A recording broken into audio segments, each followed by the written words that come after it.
All right, so today we are diving into what is, without a doubt, one of the most persistent, most complex, and most explosive theories out there, the assassination of President John F. Kennedy. Now, everything we're about to walk through is based on the incredibly detailed account of constitutional lawyer Danny Sheehan, who lays out a story of a deep state conspiracy that goes higher than you can possibly imagine. And this quote right here, it really sets the stage, doesn't it? The central claim is that what happened on November 22, 1963, wasn't some random act by a lone gunman. No. The argument is that this was a meticulously planned operation, a high-level plot that has been successfully and, shockingly, covered up for more than 6 decades. So, here's how we're going to tackle this massive story. We're going to break it all down. First up, we'll look at the assassination itself. Who was on the ground? Then, we'll trace the origins of this alleged kill team. From there, we'll explore the big question, why did their focus shift from Castro to JFK? We'll also look at how Lee Harvey Oswald was supposedly set up to be the perfect fall guy. Then, we'll follow the ripples of the cover-up. And finally, we'll get to the ultimate motive, the secret that this source claims was truly worth killing a president for. Okay, let's dive right in. So let's set the scene. Dealey Plaza. We all know the name. But according to this account, Lee Harvey Oswald was just one piece of a much bigger puzzle that day. The claim is that a top-secret covert ops team was there, not just watching, but actively carrying out the hit. I mean, look at how specific these claims are. The source alleges that you can literally see Rip Robertson, the commander of a secret team they called the S-Force, right there in Dealey Plaza in photographs. The same goes for Ed Lansdale, a legendary CIA operator. The plan itself was pure military tactics, a triangular crossfire, making it almost impossible to miss a moving target. And that fatal shot from the grassy knoll? This theory names a name, David Morales, the ace gunman of the team. So who were these guys? What was this S-Force? Well, to really get who they were, we've got to rewind the clock a bit. Because this assassination squad, if you believe the sources, wasn't even formed to go after JFK. Their original target was Fidel Castro. And this is where it all started, and it is a wild story. Castro takes over Cuba, and all these fiercely anti-communist exiles, a lot of them with deep mafia connections, pour into Miami. Then you've got then-Vice President Richard Nixon, who allegedly uses his power as head of a secret committee to launch Operation 40, a program specifically to take out Castro. But to keep his hands clean, Nixon supposedly goes to billionaire Howard Hughes, who gets his lawyer to hire the mafia for the job. And from there, mob boss Santos Trafficante allegedly picks his 15 best killers. That's how the S-Force was born. And this is absolutely key. The 5412 Committee wasn't some off-the-books rogue group. No, it was the official, top-secret body that gave the green light for all CIA covert ops. So what this means, according to the source, is that the order to create a political hit squad came directly from the office of the Vice President of the United States. Okay, so how do you pay for a secret assassination team without anyone knowing? Well, the method described here is just ingenious and bizarre. They allegedly skimmed cash from mafia casinos in Vegas, stuffed it into brand new Cadillacs, drove it all the way to a mob-connected bank in Miami, and then wired it to Mexico to fund a secret training base. It's the definition of an untraceable, off-the-books operation completely hidden from Congress or anyone else.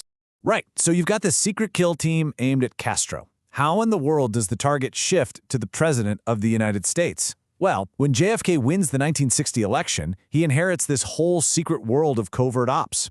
The thing is, he apparently doesn't even know the S-Force exists. And his actions over the next couple of years would put him right in their crosshairs. And according to the source, this is the moment the collision course is set. On one hand, you have Kennedy publicly telling the Cuban exiles, "Don't worry, we'll get Cuba back." But on the other hand, after the Cuban Missile Crisis nearly ended the world, he privately promised the Soviets he'd leave Cuba alone. These two promises just can't exist at the same time. And for the anti-Castro crowd, the exiles, the mob, the CIA, this secret deal wasn't just a broken promise, it was treason. But it gets even bigger than that. The source claims that JFK and Khrushchev, both shaken to their core by the missile crisis, started a secret back-channel communication. And in these letters, they hatched a plan that was just unthinkable at the time. I mean, think about this. They weren't just talking about a treaty. They were talking about literally destroying their nuclear warheads and creating a joint space program. For the Cold War hardliners and the powerful China lobby, this wasn't just treason, it was surrender. Okay, so if you're going to kill a president, you need a fall guy. You need someone to take all the heat, right? You need a patsy. Someone you can pin the whole thing on, so the real killers just disappear back into the shadows. Now, we've all heard the official story, right? Lee Harvey Oswald, the lone nut, the disgruntled Marxist who acted all by himself. But was he really? The source material we're looking at today paints a very, very different picture of who this man actually was. So if you dig into Oswald's background, the picture gets, well, really murky. He wasn't some nobody. The CIA had a huge file on him going back years. He was trained by naval intelligence. He was working around hardcore anti-communists like Guy Bannister. And his whole public image as a pro-Castro guy, the source says that was all an act, a cover to let him infiltrate leftist circles. When you put it all together, it starts to look less like a lone nut and more like an intelligence asset being moved into position. So, if he wasn't a lone nut, what was he doing there? Well, the theory goes that Oswald was part of what he thought was a false flag operation.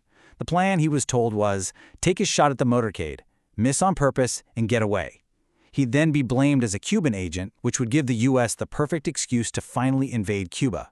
He thought he was a patriot, but in reality, he was the pawn in a much deadlier game.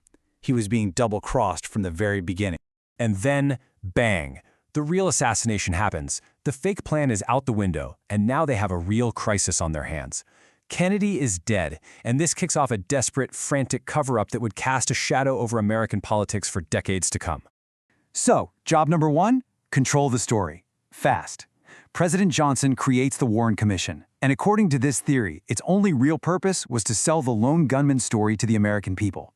The source claims LBJ even lied to Chief Justice Earl Warren, telling him that revealing the truth could spark a nuclear war just to get him to lead it. The mission was simple: blame Oswald and make sure this S-Force thing never, ever sees the light of day. And this is where the story takes another incredible turn. Because the cover-up didn't just end in the 60s. The source connects it directly to Watergate. See, the head of the DNC at the time was a guy named Larry O'Brien, who used to work for Howard Hughes. The theory is that President Nixon was terrified that O'Brien knew about his role in creating the S-Force back in 1960. So the Watergate break-in wasn't about winning an election he was already dominating. It was about finding out if O'Brien was about to expose Nixon's darkest secret. All right, so we've come to the very end of the rabbit hole. The ultimate question: why? What was the secret that was so big it was worth killing a president for? The plan to end the Cold War was a huge part of it, but the source alleges there was one final secret, something even bigger, that made his removal a terrifying necessity for them. I mean, think about it. You're risking everything to do this. Why? The source says it wasn't just about Cuba or peace with the Soviets. It was about stopping Kennedy from revealing a secret that would fundamentally change the world as we know it. And this is the final, jaw-dropping claim from the source.